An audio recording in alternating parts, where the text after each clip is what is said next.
كل ابن أنثى وإن طالت سلامته يوما على آلة حدباء محمول. هذه حقيقة بشرية لا بد منها، وهي أول منازل الآخرة. من مات قامت قيامته، اللي يموت كأن الساعة بالنسبة له قد قامت. ولهذا كان الصالحون إذا ذكر عندهم الموت خافوا وتذكروا اليوم الآخر. كان عثمان بن عفان رضي الله عنه إذا مر على المقبرة بكى. قيل: ما الذي يبكيك؟ قال: هذا أول منازل الآخرة، فإن خفف على العبد كان ما بعده أخف، وإن شدد على العبد فيه كان ما بعده أشد. القبر أول منازل الآخرة، لهذا أمرنا أن نزور القبور. ليش؟ فإنها تذكركم الآخرة. جلس النبي صلى الله عليه وآله وسلم عند قبر، ولما يلحد كان يجهزون الصحابة ميت ويحفرون له القبر، فجلس بعض أصحابه حوله وبيده عود ينكت على الأرض، فدمعت عيناه وقال: أي إخواني، لمثل هذا فأعدوا، لمثل هذه الحفرة فأعدوا. كل منا سيدخلها، كل منها سيضمه القبر ضمة. لو نجا من ضمة القبر أحد لنجا من اهتز العرش الرحمن له، وهو سعد بن معاذ. فلن ينجو أحد من ضمة القبر، والضمة درجات، منها ضمة لأهل الإيمان فقط ترحيبا بهم واستعدادا لحياة أخرى، ومنها ضمة لأهل الضلال والفجور تختلف فيها أضلاعهم.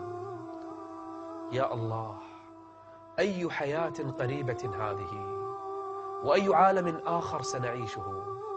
قد يكون والعلم عند الله الليلة. أحد فينا يضمن أن يشوف الشمس إذا غربت؟ أحد فينا يضمن أن يشوف غروب الشمس لو كانت طالعة الحين؟ أحد فينا يضمن؟ إذا أمسيت فلا تنتظر الصباح، وإذا أصبحت فلا تنتظر المساء. كن جاهزا، خذ من صحتك لمرضك ومن حياتك لموتك من الآن.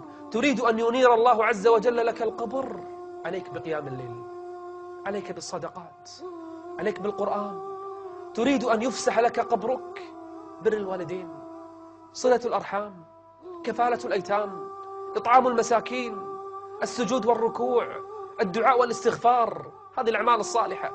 يأتيه إما رجل قبيح الوجه، قبيح المنظر، قبيح الرائحة، يقول الميت الذي أفاق، يقول: من أنت؟ فوجهك الوجه يجيء بالشر، فيقول: أنا عملك الخبيث، أنا الزنا والخنا، أنا الخمر والفسق والفجور، أنا الكذب والسخرية، أنا قطع الأرحام وعقوق الوالدين، أنا ترك الصلاة وهجر العبادة.